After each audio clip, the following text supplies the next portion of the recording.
That's all trip இது ஒரு auto மற்றும் கேப் புக்கிங் ஆப். சின்ன டவுன்களுக்கு விசேஷம், கோயில், குளம்னு டூர் போறவங்க ஆட்டோ கேப் கிடைக்காம ரொம்ப கஷ்டப்படுவாங்க. அவங்களுக்கு இந்த ஆப் ரொம்ப பிரயோஜனமா இருக்கும். கீழே டிஸ்கிரிப்ஷன்ல இருக்க லிங்கை கிளிக் பண்ணி தட்ஸ் ஆல் ட்ரிப்பை டவுன்லோட் பண்ணி. மக்களை ஏமாற்ற மட்டுமே முதலமைச்சர் ஸ்டாலின் புதிய திட்டங்களை அறிவிக்கிறார் என அதிமுக பொதுச் செயலாளர் எடப்பாடி பழனிசாமி விமர்சித்துள்ளார்.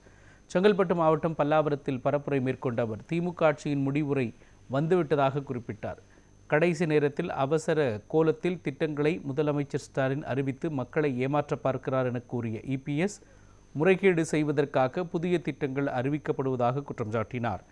அரசு பணத்தில் அரசியல் கூட்டங்களை முதலமைச்சர் நடத்துகிறார் என எதிர்க்கட்சித் தலைவர் இபிஎஸ் விமர்சித்தார். திரு ஸ்டாலின் அவர்கள் எதிர்க்கட்சி தலைவராக இருந்தார்.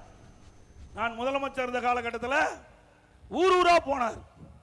அங்க ஒரு திட்டு கண்டா ஒரு பெட்ஷீட்டை போட்டு அங்க ஒரு பெட்டி வச்சிருவாங்க.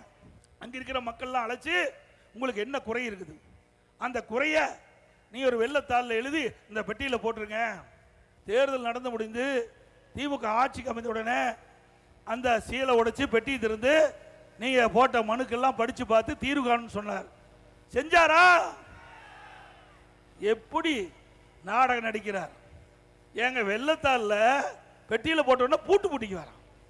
எப்படிலாம் மக்களை ஆசை வார்த்தை கூறி கவச்சகரமா பேசி மக்களை ஏமாற்றி மக்களிடத்தில் இருக்கிற வாக்களை பெற்றுவிட்டு ஆட்சிக்கு வருவதற்கு எத்தனை மனு கிடைச்சது, எத்தனை மனுக்கு தீர்வு காணுங்கன்னு எதுவுமே பதில் இல்லை.